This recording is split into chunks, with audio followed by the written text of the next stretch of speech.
పెద్దపల్లి జిల్లా రామగుండంలో 2 రోజులు బాయిబాట కార్యక్రమంలో భాగంగా టీఆర్ఎస్ పార్టీ అధ్యక్షురాలు కల్వకుంట్ల కవితను అడుగడుగున అనంతరాలు చోటు చేసుకున్నాయి.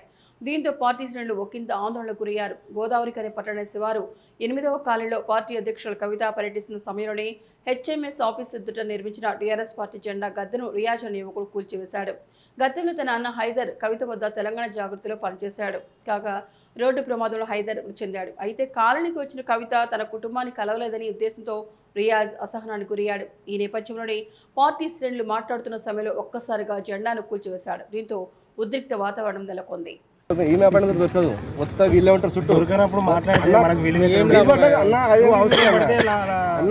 పోస్ట్ ఫేస్బుక్లో పెడితే టార్చర్ అయితే ప్రెస్ వాళ్ళు నాకు ఫోన్ చేసి హరీష్ అన్న కూడా ఫోన్ చేసి అరే ఆగురా మాట్లాడదాం రామన్న పియ్య కూడా ఫోన్ చేశారా ఆగురా అరే ఈమె మాట్లాడా అన్న ఇక్కడ స్కూల్కి పేరు ఏమైంది అడుగుతాను. అప్పుడు ఫస్ట్ అన్న మేము అడగలే 50 రూపాయలు అయ్యా కష్టపడదాం పై బతుకుదాం. స్కూల్ పేరు ఎందుకు ఇచ్చింది? పొద్దున పేపర్కి ఇచ్చింది 10 లక్షలని చెక్కు గాయబు. యాక్సిడెంట్ అయినప్పుడు మేము వేసే పోస్ట్మార్టం అయింది. నా ఫ్యామిలీ ఎవ్వరు లేరు ఆడ పోస్ట్మార్టం జరిగేటప్పుడు. ఫ్యామిలీలో ఎవ్వరు లేరు పోస్ట్మార్టం జరిగేటప్పుడు. ఆ కార్లో బాటిల్స్ ఉండేనట. మేము వేస్తే బాటిల్స్ ఎందుకు ఇచ్చాం? అప్పుడు ఫ్రెండ్ యాక్సిడెంట్ ఇచ్చాను పోయినప్పుడు నన్ను హృదయానికి మనిషి ఏం చేస్తానంటే ఫస్ట్ కాపాడాలని ప్రయత్నం చేస్తాను. అలాగే బాటిల్ తీసి పాడాల్సిన అవసరం వచ్చింది. ఆమెకి ఏం డౌట్ వచ్చింది? పోస్ట్మార్టం చేయాల్సిన డౌట్ ఎవరిని వచ్చింది?